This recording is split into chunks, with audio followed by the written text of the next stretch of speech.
আসসালামু আলাইকুম, আমি ফ্রিল্যান্সার বাসার।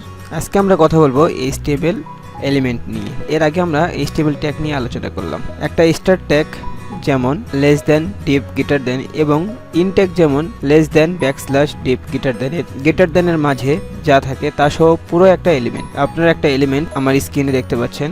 এই এলিমেন্টের ভিতরে ট্যাগের মতোই এক বা একাধিক এলিমেন্ট থাকতে পারে বা থাকে। এটাকে নেস্টেড এলিমেন্ট বলে। আমি আপনাদেরকে ডেস্কটপে একটা উদাহরণ দিয়ে দিচ্ছি, সবাই ডেস্কটপের দিকে দেখে। এখানে আপনারা ডেস্কটপে যা দেখছেন, এখানে less than, HTML, greater than, less than, backslash, HTML, greater than এর ভিতরে যত কিছু আছে সবকিছু নিয়ে একটা এইচটিএমএল এলিমেন্ট, এরও বডি একটা এলিমেন্ট। এভাবে বাকিগুলো এক একটা এলিমেন্ট। এলিমেন্টের ভিতরে এলিমেন্ট থাকতে পারে।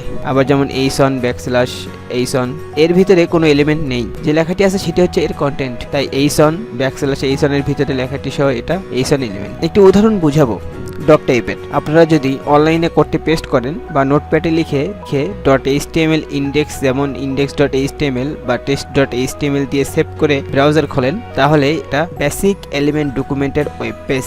এই উদাহরণটি মোট 5টি এলিমেন্ট আছে: HTML element, head element, body element, এইসন এবং প্যারাগ্রাফ এলিমেন্ট। ট্যাগের মতো এখানে HTML এলিমেন্ট চাইল্ড এলিমেন্ট হচ্ছে বাকি সবগুলি এলিমেন্ট। আবার বডি হচ্ছে প্যারেন্ট এবং এর চাইল্ড হচ্ছে এইসন ও পি এলিমেন্ট। যে এলিমেন্টের ভিতরে অন্য এলিমেন্ট থাকে সেটা হচ্ছে প্যারেন্ট এবং ভিতরেগুলি চাইল্ড এলিমেন্ট। তবে একটা জিনিস মনে রাখবেন, ট্যাগগুলির শব্দগুলি ছোট হাতের অক্ষরে লিখতে হবে। যেমন আপনারা স্ক্রিনে বডি দেখতে পাচ্ছেন, এভাবে না দিয়ে আপনারা যদি বড় হাতের বডি দেন তাহলে গ্রামেটিক্যাল ভুল হবে। সাথে সাথে ইনট্যাগটিও নিতে হবে, নইলে এটাই ভুল হবে। যত এলিমেন্ট দেখি না কেন বডি এলিমেন্টের ভিতরেই লিখতে হবে। বাকি এলিমেন্টের যেমন হেড ইত্যাদির ভিতরে শুধু নির্দিষ্ট কিছু এলিমেন্ট লেখা যায়। ব্রাউজারে শুধু ওইটুকুই আউটপুট আসে যেটা বডি এলিমেন্টের ভিতরে থাকে। আজকের টিউটোরিয়ালটা এই পর্যন্তই।